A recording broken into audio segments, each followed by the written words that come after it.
안녕하십니까 수험생 여러분. 2024년 제1회 산업위생관리기사 기출보건문제를 해설해 드리겠습니다. 해설해 드리기 전에 먼저 양해 말씀을 구할 것은 이 문제는 수험생의 기억에 의존해서 복원된 문제이기 때문에 100% 출제된 문제와 같다고는 할 수 없습니다. 기억된 키워드와 숫자들을 기억해서 제가 임의적으로 만든 문제일 수 있으니까 그 점은 양해해서 해설을 잘 들어주시길 바랍니다. 1번 문제입니다. 한 변의 길이가 0.5m인 정사각형 덕트에 표준 공기가 흐르고 이 표준 공기, 국소배기에서 표준 공기는 잘 아시겠지만 21도씨 1기압의 공기를 말합니다. 흐르고 덕트 내 전압은 50mH2O, 정압은 40mH2O일 때 덕트 내 반송 속도와 반송 속도는 우리가 Transport Velocity라고 VT라고 하고 공기유량 Q를 구하라 했습니다. 이 문제에서 전압하고 전압을 우리가 TP라고 하죠. 정압을 SP라고 하는데 피토관으로 덕트 내의 압력을 측정할 때는 전압하고 정압이 측정이 됩니다. 그러면 이 전압하고 정압을 가지고 속도압을 구할 수가 있는데 이 전압은 정압 플러스 속도압입니다. 그렇기 때문에 속도압은 전압에서 정압을 빼면 속도압이 되죠. 그렇게 해서 구하는 것입니다. 그래서 여기에 말씀드린 것처럼 전압과 정압으로부터 속도압을 구한 후에 덕트 내 반송 속도를 구하면 됩니다. 그래서 전압은 정압하고 속도압의 합이므로 속도압은 전압에서 정압을 뺀 값입니다. 주어진 문제에서 전압은 50이고 정압은 40mH2O니까 빼면 속도압은 10mH2O가 됩니다. 이 10mH2O를 가지고 반송 속도를 구하는데 반송 속도는 4.043분의 반송 속도의 전체의 제곱이라는 공식이 있습니다. 물론 베르누이 정리의 공식도 사용해도 됩니다. 그래서 저 식으로부터 VT는 4.043 곱하기 루트 속도압이 됩니다.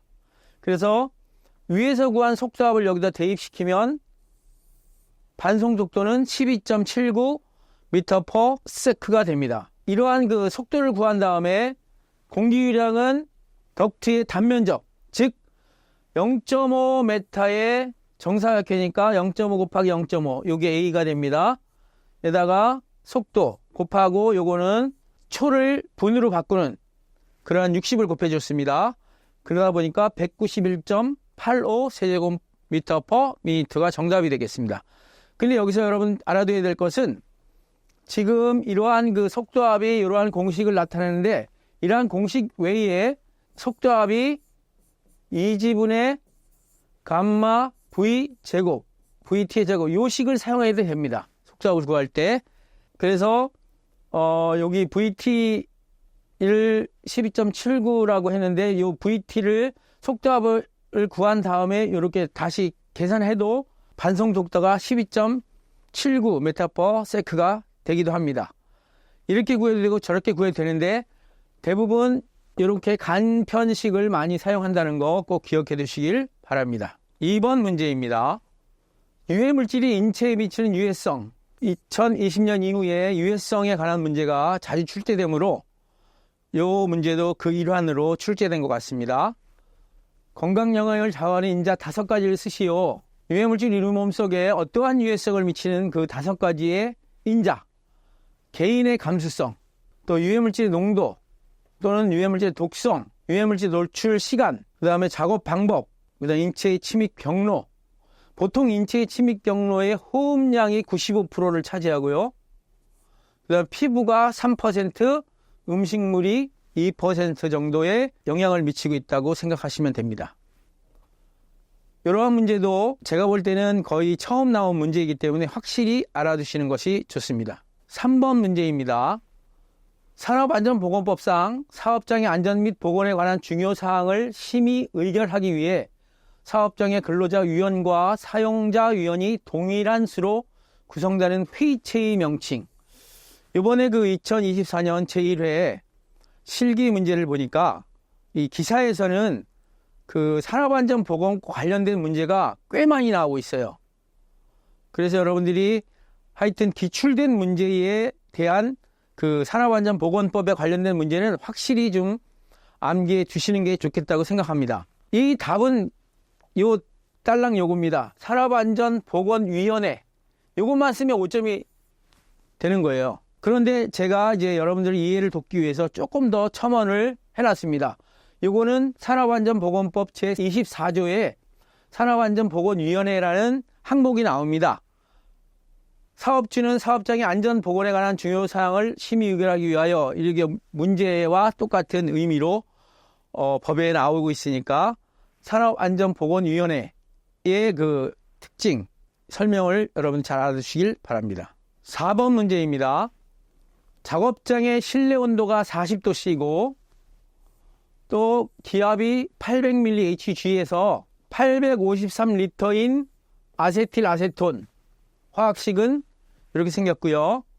65mg 있다. 이러한 아세틸 아세톤을 21도C 일기압, 그러니까 40도에서 21도C로 온도가 낮춰졌죠. 그리고 기압도 좀 변화가 있습니다. 그래서 아세틸 아세톤 농도를 ppm으로 구하라 그랬습니다. ppm으로.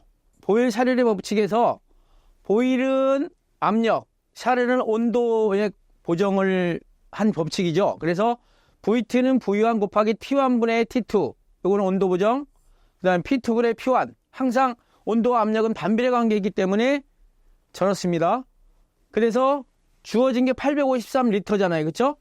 여기서 40도에서 21도C로 바뀐 거. 그 다음에 항상 이건 절대 온도를 대입해야 되고요. 그리고 여기에 P1이 800mHg. 그 다음에 1기압이니까 P2가 760 해가지고 보일샤르 법칙에 의한 아세틸 아세톤의 리터를 구하니까 843.39리터가 됐습니다. 그러면 아세틸 아세톤의 농도가 843.39분의 65mg 있다 그랬죠. 그래서 65를 대입하고 요거는 뭐냐면 리터를 세제곱미터로 환산한 10의 마이너스 3승을 곱해준 것입니다. 그러면 77.07mg per 세제곱미터가 나왔는데 문제에서 ppm으로 구하라 그랬어요. ppm으로. mg per 세제곱미터를 ppm으로 단위 환산을 또 시켜야 돼요. 여기까지만 구하면 5점이 아니라 0점입니다. 그래서 아세틸 아세톤의 분자량을 알아야 돼요. 왜냐하면 이 화학식을 주어졌기 때문에 저 화학식에서 아세틸 아세톤의 분자량이 100이라는 걸 알 수 있어요. 그래서 ppm은 77.07분의 m분의 24.1. 여기서 21도씨라고 그랬으니까, 그죠? 0도씨는 22.4인데 21도씨니까 24.1을 대입해가지고 18.57 ppm 이라는 것을 정답으로 하겠습니다. 다시 한번 알려드립니다. 주어진 문제에서는 mg per 세제곱미터로 단위를 구할 수 있고 이것을 단위 환산을 통해서 18.57 ppm이라는 최종적인 답을 밝혀낼 수 있습니다. 꼭 기억하시고 이러한 류의 문제가 많이 나온다는 거 기억해 주시길 바랍니다. 5번 문제입니다. 좀 전에 말씀드린 것처럼 산업안전보건법 관련된 문제가 특이하게도 2024년 제1회 실기 기출 문제에 많이 나온다는 것을 제가 확인했습니다. 그래서 여기 나오는 그 산업안전보건법 관련된 문제는 확실히 좀 알아두시는 게 다음에도 또 나올 수 있는 가능성이 있으니까 확실히 알아두시는 게 좋겠습니다. 자, 문제를 봅시다. 산업안전보건법상 보기는 특수 건강진단 등에 대한 내용일 때 빈칸에 해당되는 건강진단의 명칭을 쓰시오 했는데 보기를 보시면 기억은 사업주는 특수 건강진단 대상 업무에 종사할 근로자의 배치 예정 업무에 대한 적합성 평가를 위해 뭐를 실시해야 되느냐? 그러면 배치 전 건강진단입니다. 사실 이 법에는 이게 붙어 있는데 이게 없을 수도 있어요. 왜냐하면 여기 배치 전 건강진단이라고 아예 써 있기 때문에 제 의견으로는 이게 없는 것 같은데 하여튼 수험생 기억으로는 있다 그러니까 제가 이렇게 써놨습니다. 그리고 두 번째, 사업주는 특수건강진단 대상 업무에 따른 유해인자로 인한 것이라고 의심되는 건강장애 증상을 보이거나 의학적 소견이 있는 근로자 중 보건관리자 등이 사업주에게 건강진단을 건의하는 등 고용노동부령으로 정하는 근로자에 대해서는 뭐를 실시해야 되냐면 수시 건강진단을 실시해야 됩니다. 거기에 따르는 그 내용은 밑에 130조에 있다는 걸 밝혀두고 있습니다.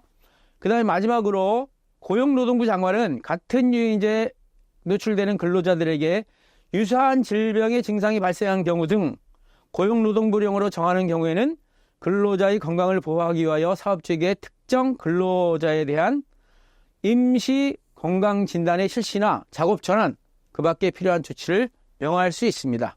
자세한 사항은 산업안전보건법 130조 특수건강진단 등에 대해 자세히 나와 있으니까 여러분들이 확인해 주시길 바랍니다. 6번 문제입니다. 산업안전보건법상 다음 보기는 중량, 물건의 중량의 표시 등에 대한 내용일 때 빈칸을 채우시오.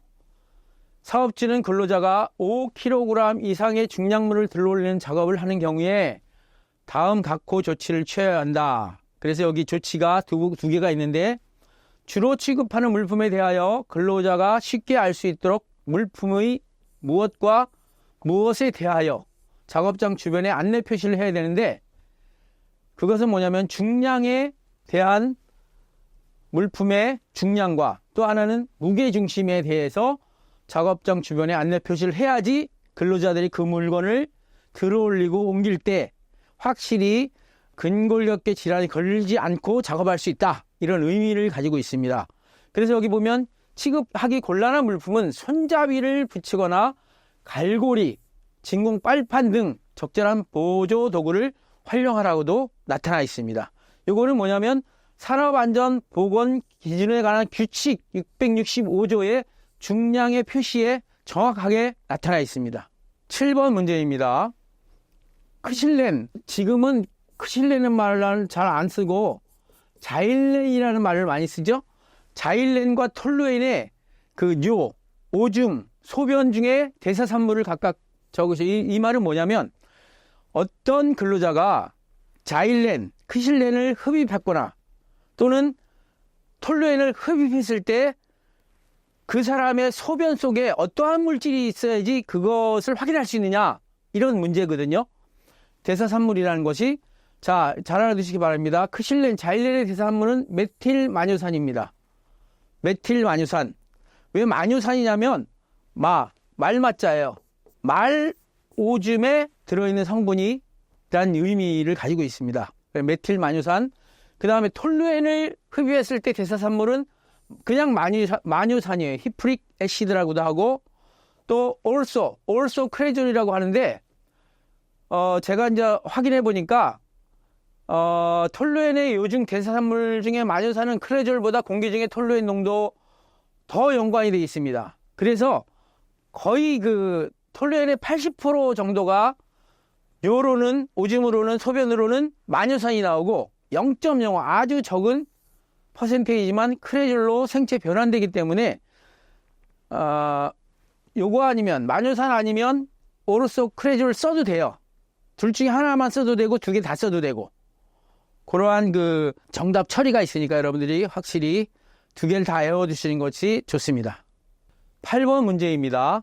육각 크롬음 채취 후 분석을 할 때에 각 물음에 답하시오. 4점인데 두 개니까 여기 2점, 2점 이렇게 되겠습니다. 먼저 채취 여과지의 종류는 PVC 막여과지, 즉 폴리비닐 클로라이드 막여과지를 사용하는데, 여기 이제 막자를 생략해도 되겠습니다. PVC 여과지. 또 그 다음에 분석기기로는 이온 크로마토그래피법, IC법이라고 했는데, 요거는 2019년에 호사, 한국산업안전보건공단이라고 해가지고 이 산업위생에 관련된 모든 자료가 코사 사이트에 들어가면 많이 있습니다. 여러분들 많이 활용해 주시고, 여기서 크로뮴 유가의 화합물의 분석 지침이라는 게 나와 있습니다. 거기에 보시면 이온 크로마토그래피법으로 분석을 하라고 돼 있는데, 크로마토그래피법에서는 검출기를 많이 사용합니다. 그래서 검출기로는 주로 전도도 검출기나 아니면 분광 검출기로 이것을 사용해서 유가 크로뮴을 분석하면 됩니다. 크로뮴은 이온 상태로는 크로미움 3가와 6가 두 가지가 있는데, 이 6가가 굉장히 우리 인체에 안 좋은 발암 물질에 해당하는 그런 물질이고요. 3가는 비교적 6가보다는 독성이 덜한, 물론 독성이 있죠. 이제 주로 어디서 많이 이런 크로미움 6가가 많이 발생되냐면 도금하는 작업 있죠. 도금 작업에서 많이 사용되는데 주로 중크롬산 칼륨이 있습니다. K2CR2O7 이러한 중크롬산 포타슘의 물질에서 발생하기도 합니다. 9번 문제입니다. 사업장의 위험성 평가에 관한 지침이라는 요 고시가 있습니다. 고용노동부에서 발표한 고시가 있는데, 여기에서 다음 보기는 위험성 평가 수립의 서집 및 실시에 관한 내용이다. 요 A, B, C, D에 시행할 경우 순서대로 나열하라고 그랬어요. 요거는 그 사업장 위험성 평가에 관한 지침에 1, 2, 3, 4로 여기 순서대로 이렇게 하는 거거든요. 그렇기 때문에 처음은 뭐냐면 위험성 요인을 제거해야 되고요.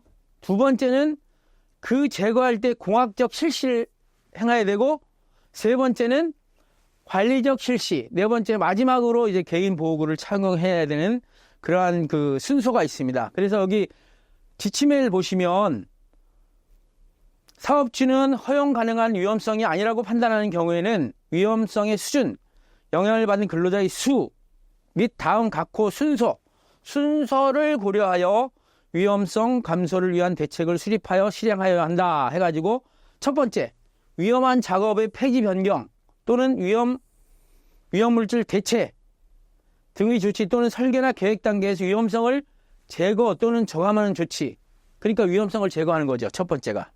두 번째는 연동장치, 환기장치 설치된 공학적 대책, 그러니까 공학적 실시를 하고요. 세 번째는 사업장 작업 절차서 정비 등의 관리적 대책, 관리적 실시를 하고, 마지막으로 개인용 보호구를 사용하라. 이런 식으로 순서대로 A, D, B, C 이렇게 순서대로 적으면 됩니다. A 대신 이거 자체를 적어도 돼요. 이 내용을. 그렇게 하면 이제 다 저렇게 순서대로 되면 5점이 되는 거죠. 10번 문제입니다. 제순환 공기 중에 CO2 농도가 650ppm, 급기 중 CO2 농도가 550ppm, 또한 외부 공기 중 CO2 농도가 300ppm일 때 외부 공기의 함량, 공기 공급 시스템에서 그 실내 공기를 공급할 때 외부 공기하고 제순환 공기하고 섞어서 보내는 그러한 시스템이 있습니다. 거기에서 그 각각의 제순환 공기의 CO2 농도와 또 급기의 CO2 농도, 또 외부 공기의 CO2 농도를 가지고 외부 공기 함량을 구할 수가 있는데, 그 함량을 구하는 공식이 이 식입니다. 굉장히 중요한 식이고 시험에 잘 출제돼요. 그래서 여기서 이제 순환 공기 중에 CO2 농도를 CR이라고 하고요. 그 다음에 급기 중에 CO2 농도를 우리가 CS라고 하고, 그 다음에 외부 공기 중에 CO2 농도가 C0라고 할 때 이 값을 여기다 다 대입시켜가지고 퍼센테이지로 나타나면 됩니다. 그래서 650 대입하고 550, 650, 300 대입하면 곱하기 100 해가지고 31.25%의 외부 공기가 그 공기 공급 시스템 속에 포함되어 있다. 이렇게 생각하시면 됩니다. 11번 문제입니다. 작업장 내의 열 부하량이 시간당 15만 킬로칼로리이며 외부의 기온이 20도씨이고 작업장 내의 기온이 35도씨이다. 이러한 작업장의 전체 환기 필요량은 얼마냐? 이건 이제 이렇게 생각하시면 됩니다. 작업장 내 기온이 외부보다 훨씬 높죠. 15도씨 정도가 높죠. 그러면 근로자가 일할 때 어떻게 더 힘들죠. 그럴 때에 외부 공기로 전체 필요 환기량을 갖다가 구하는 그러한 것을 말하는데, 그때 나오는 공식이 방열 목적의 필요 환기량입니다. 방열 목적. 방열 목적은 이 식을 사용합니다. 0.3 온도 차이, 외부와 실내 온도 차이분의 열 부하량 HS 해가지고 15만 나누기 0.3 곱하기 내외부의 온도차. 그 다음에 60을 왜 곱했냐면 시간을 분으로 바꾸니까 60을 곱해가지고 전체적인 값은 555.56 세제곱미터 퍼 미니트가 된다. 이 공식을 모르면 어떻게 되겠어요? 전혀 손을 댈 수가 없죠. 그래서 저 공식도 방열 목적에 필요한 계량을 구하는 공식이 굉장히 중요하다 생각해가지고 잘 외워두시길 바랍니다. 12번 문제입니다. 방금 얘기했듯이 산업안전보건법에 관련된 문제가 꽤 많이 나오죠. 이것도 그 문제 중에 하나입니다. 산업안전보건법상 관리감독자에게 안전 및 보건에 관련하여 지도 및 조언을 할 수 있는 자격 2가지를 쓰시오. 이것도 이제 그 산업안전보건법 제20조에 안전관리자 등의 지도 조언이라는 이러한 그 항목이 있습니다. 조문이 있는데 이 조문에서 나오는 겁니다. 정답은 안전관리자, 보건관리자, 안전보건관리 담당자 또는 안전보건관리 전문기관 또는 보건관리 전문기관 이런 것을 말하는데 여기에 또 이제 이 20조에 보면 안전보건관리 책임자 이런 것도 있습니다. 근데 이걸 제외하라 그랬으니까 4가지 중에 2가지만 쓰라 그랬으니까 그죠? 안전관리자, 보건관리자만 써도 되고 이 2가지만 쓰면 됩니다. 또는 안전관리자, 안전보건관리 담당자 이렇게 써도 되고요. 그래서 이것도 법 조문에 나오는 것이니까 확실히 좀 알아주시길 바랍니다. 13번 문제입니다. 레이놀드 수가 3.8 곱하기 10의 5승 즉 38만 이거 레이놀드 수는 원래 단위가 없어요. 무단위예요. 무차원 단위. 그 다음에 공기 동점성 계수가 0.1501 제곱 센티미터 퍼 세크. 그 다음에 직경 300ml인 덕트 내에 유속은 얼마냐 그랬는데 동점성 계수를 가지고 레이놀드 수를 구하는 식은 뉴분의 VD죠. 만약에 이게 동점성 계수가 아니고 점성 계수는 미분의 로우 VD가 되겠습니다. 로우가 또 이렇게 붙고요. 그런데 여긴 동점성 계수로 구하라 했으니까 그리고 구하는 게 유속이니까 이 공식에서 V 값을 구하니까 D분의 레이놀드 수 곱하기 동점성 계수입니다. 그래서 그대로 대입합니다. 그대로 대입하는데 중요한 것은 여기에 요 제곱 센티미터 단위를 제곱미터 퍼 세크로 고쳐야 돼요. 고쳐서 대입해야 되는 거. 10의 마이너스 5승을 1.501 곱하기 10의 마이너스 5승 요걸 이렇게 대입한다는 거 꼭 기억해 주시기 바랍니다. 단위 환산을 하면 그래서 계산하면 이 덕트 안에 흐르는 유속은 19.91. 자, 여기서도 여러분 한 가지 힌트를 드리면 보통 이러한 덕트 내에 흐르는 유속, 즉 반송 속도를 말하는데 요거는 보통의 유속보다 굉장히 빠릅니다. 정해진 공간에 서지기 때문에. 그래서 항상 VT는 물론 차이는 있겠지만 거의 10에서 25m/s 정도의 답이 나와야 된다. 이렇게 좀 머리에 염두에 주시고 계산을 좀 하면 됩니다. 만약에 이 값이 19 정도가 나왔는데 이 값이 막 그냥 190이나 또는 뭐 0. 얼마 이렇게 나오면 벌써 그 답은 틀린 거예요. 그러니까 요 환산하는 요 제곱 센티미터 퍼 세크를 제곱미터 퍼 세크로 잘 환산해 가지고 대입해야 된다는 것이 이 문제의 키 포인트입니다. 잘 알아두시길 바랍니다. 14번 문제입니다. 다음 표는 어떤 유기용제를 취급하는 작업장에서 측정한 분석 자료인데 이 표를 보고 물음에 답해라 그랬습니다. 측정한 물질은 톨루엔과 자일렌입니다. 두 물질은 상가작용을 하며 그러니까 독성이 같이 미친다는 거죠. 각각의 TLV는 25도 1기압에서 50ppm과 100ppm이고 각각의 분자량은 92와 106이다 해가지고 이 표를 줬습니다.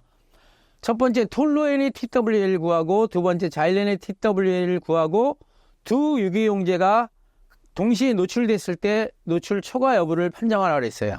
각각이 2점씩이 되겠네요. 6점 해당되는 점수니까. 자, 먼저 톨루엔의 TWA를 구하는 공식은 8분의 노출된 농도와 그 노출된 농도의 시간, 그걸 다 더하는 겁니다. 그래서 이 T1하고 T2, 이 시간이 요거 T1이고 요거 T2거든요. 두 개의 시간을 합치면 8이 돼야 됩니다. 여기 4분, 4시간 합치니까 8시간이 됐죠. 그쵸? 그러면, 자, 처음 4시간은 3.2mg, 두 번째 4시간은 5.4mg이니까 3.2 여기다 대입하고 5.4를 여기 대입해가지고 전체적으로 TWA, 8시간, 시간 가중 평균 농도를 구하니까 4.3mg/s 세제곱미터가 됐어요. 톨루엔은 그렇습니다. 그 다음에 자일렌은 마찬가지로 자일렌은 12.3하고 10.7이고 시간은 똑같으니까 12.3, 10.7을 여기다 대입해가지고 구하니까 11.5mg/s 세제곱미터가 됐어요. 그러면 똑같은 작업장에 톨루엔과 자일렌이 톨루엔은 4.3, 자일렌은 11.5가 노출이 됐죠. 그러면 이거의 노출 지수는 익스포저 인덱스 해가지고 노출 지수는 TLV 1분의 C1 플러스 TLV 2분의 C2에서 이 TLV C1이 어떻게 돼 있으면 ppm으로 돼 있죠. 이게 단위가. 그쵸? 그런데 여기서 구한 TWA는 mg/s 세제곱미터로 돼 있잖아요. 그럼 여기서 mg/s 세제곱미터의 단위를 ppm으로 환산시켜서 여기 노출 지수를 구해야 됩니다. 그래서 먼저 톨루엔의 ppm으로 고친 값이 1.14, 자일렌의 농도 ppm으로 계산하면 2.65 해가지고 50ppm TLV니까 50분의 1.14 분의 100분의 2.65 해가지고 노출 지수가 0.05예요. 노출 지수가 1보다 1 미만이면 노출 기준을 훨씬 미만이죠. 그렇죠? 그러한 그 판정을 내릴 수가 있습니다. 그래서 1번, 2번, 3번 요거는 하나의 그 어떤 ppm으로 환산하는 식이 알 수 있느냐, 또 노출 지수 이하의 값을 구해 가지고 이 값이 1보다 미만이냐 또는 1 이상이냐 이에 대해서 판정을 할 수 있는 그러한 문제이기 때문에 약간 복잡하지만 꼭 여러분 이 비슷한 문제가 많이 나오고 있습니다. 계산 문제로 확실히 알아두시길 바랍니다. 15번 문제입니다. 이것도 산업안전보건법과 관련된 문제예요. 산업안전보건법상 사업주가 혈액노출과 관련된 사고가 발생한 경우에 즉시 조사하고 이를 기록하여 보존하여야 되는 사항 3가지를 쓰시오. 이것도 산업안전보건법 기준에 관한 규칙에 혈액노출 조사 등에 관한 조문이 나와 있습니다. 즉 노출자의 인적사항 써야 되고, 노출 현황을 써야 되고, 노출 원인 제공자, 환자의 상태, 처치 내용, 검사 결과 이걸 갖다 써야 되는데 3가지만 쓰라고 했으니까 이 중에 3가지를 선택하여 쓰면 되는데 보통 이제 1, 2, 3번이 가장 중요합니다. 그래서 요거는 산업안전보건에 관한 규칙의 598조. 사실 굉장히 세밀한 문제에 이게 어디 이런 구석에서 막 찾아내가지고 법조항을 들이대면서 내는 문제인데 어쩔 수 없죠. 이런 문제가 출제됐다는 거. 그러면 다음에 출제자도 요거에 입각해서 출제할 것 같아요. 그래서 이것도 나온 문제는 항상 여러분들이 확실히 알아두셔야 될 것 같습니다. 16번 문제입니다. 현재 총 흡음량이 500세빈인 작업장이 천장에 흡음물질을 첨가하여 2000세빈을 더할 경우 소음 감소를 물어보는 문제인데, 이 세빈이라는 것은 뭐냐면 그 흡음에 대한 그 저감을 갖다가 나타내는 하나의 단위입니다. 여기 나와 있는 것처럼 세빈은 100% 흡음하는 표면 1제곱미터를 1세빈으로 정해가지고 나타낸 하나의 단위입니다. 물론 이 단위를 세빈이라는 사람이 고안해내가지고 자기 이름을 붙인 거거든요. 그러면 소음 감소량, 노이즈 리덕션이라고 해가지고 NR을 씁니다. 그거는 뭐냐면 10로그 먼저 흡음량분의 나중에 흡음량 해가지고 AI분의 AI 플러스 A 알파였거든요. 그 AI가 이겁니다. 500세빈. 그리고 이게 A 알파예요. 그래서 10로그 500분의 2500 하면 계산하면 7데시벨이 됩니다. 7데시벨만큼 기존에 나는 소리보다 적게 나타난다 해가지고, 지금 만약에 이 문제에도 또 이런 거 있습니다. 지금 나는 소리가 90데시벨 났다. 그럼 이렇게 쓸 경우에 몇 데시벨 소리를 들리는가 그러면 90에서 7을 빼면 83 3dB 이런 식으로도 문제가 나올 수 있으니까 일단 소음 감소량 구하고 현재의 소리보다 7dB 적게 들린다 이렇게 여러분이 또 기억하시면 이 응용된 문제도 풀이할 수 있을 것 같습니다. 17번 문제입니다. 세정 집진 장치의 집진 원리 4가지를 적으시오. 이 굉장히 이제 계속해서 나오는 문제 중에 하나입니다. 세정 집진 장치에 대한 그 내용을 이렇게 여러분들한테 이해를 돕기 위해서 썼는데 이거는 사실 이 해답에 해당되지 않습니다. 그냥 여러분들이 참조하시라는 거고, 하나는 뭐냐면 액적과 입자의 충돌에 의한 집진 원리, 또 액적과 기포의 접촉에 의한 집진 원리, 또 입자를 핵으로 한 증기 응결, 그 다음에 밀입자 확산에 의한 액적과의 접촉, 배기 증습에 따른 입자끼리 응집, 이런 식으로 4가지를 쓰시면 됩니다. 세정 집진 장치는 2가지가 있어요. 가압 수식과 유수식이 있습니다.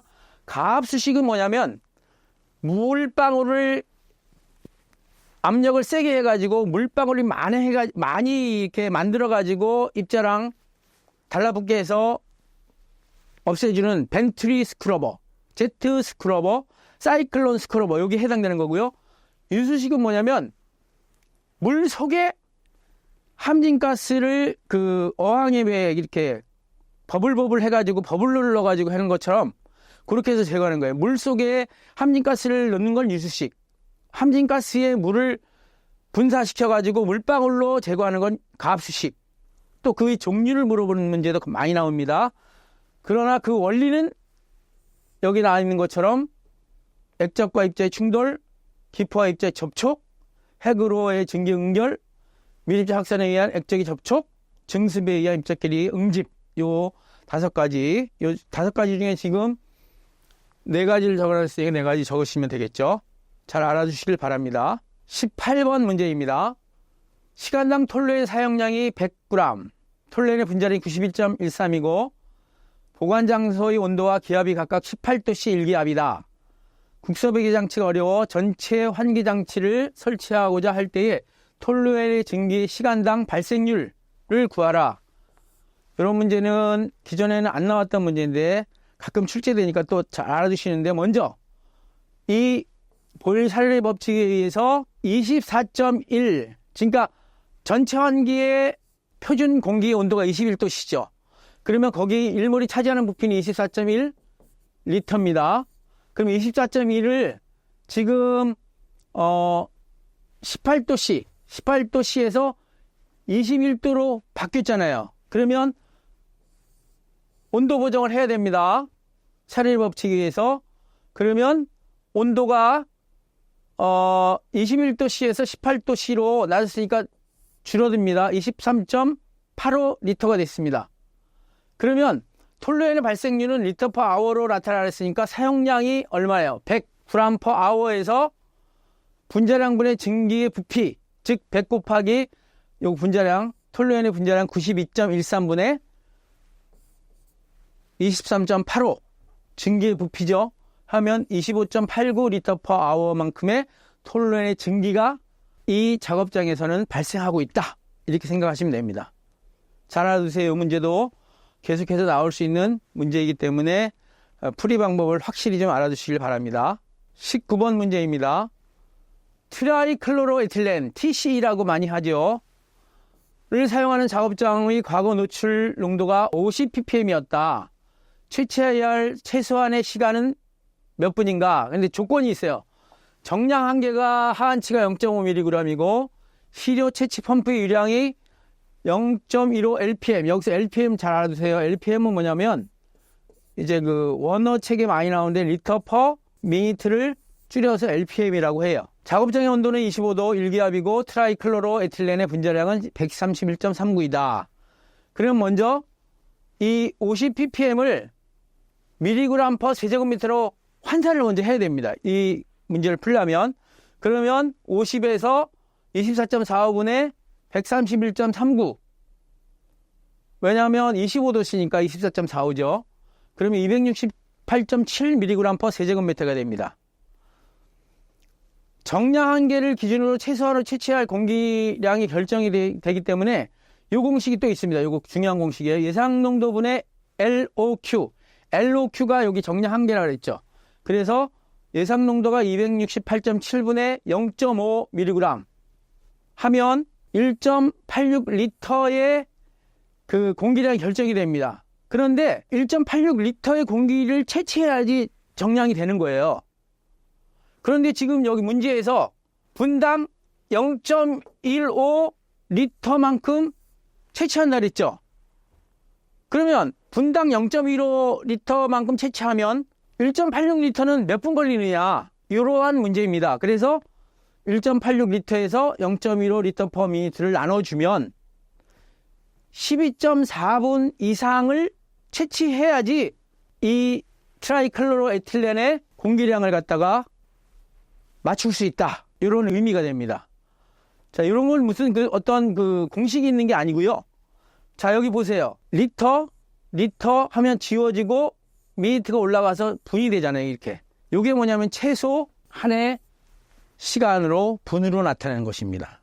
제 설명을 듣고 다시 한번 여러분들이 꼼꼼하게, 이래서 이렇게 나눠주고 거기서 단위가 미니트로 되는구나, 이런 걸 갖다 느끼셔야지 비슷한 문제를 또 풀어볼 수가 있는 그러한 능력이 생기거든요.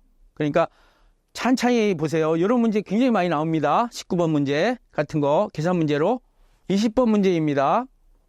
지금 이 문제도 앞에서 산업안전보건법 관련된 그러한 문제가 쭉 많이 나왔잖아요. 그 중에 하나예요.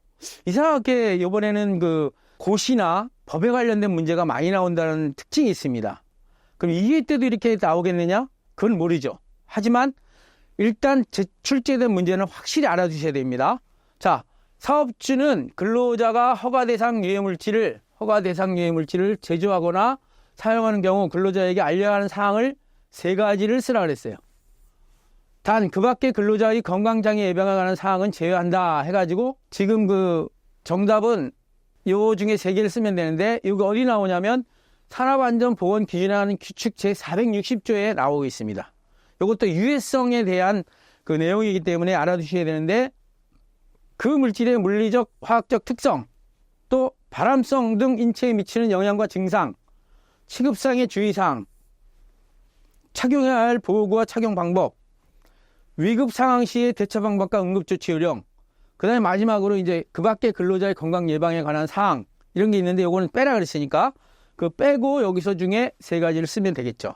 다시 한번 정리합니다. 이제 2024년 제1회 산업위생관리 기사에 나온 문제 중에 특징적인 것은 뭐냐면 법령이나 고시에 관한 문제가 꽤 많이 나왔다. 그리고 나머지 계산 문제는 거의 기존에 출제된 문제랑 거의 흡사합니다. 그리고 그 내용 중에서 유해성에 관련된 문제가 지금 한 2문제 이상 나오고 있기 때문에 이 문제가 앞으로 계속 잘 출제될 수 있겠구나 해가지고, 그런 것도 여러분들이 공부하실 때 잘 정리해 주셨다가 습득하셔가지고 또 문제를 풀어보시기 바랍니다.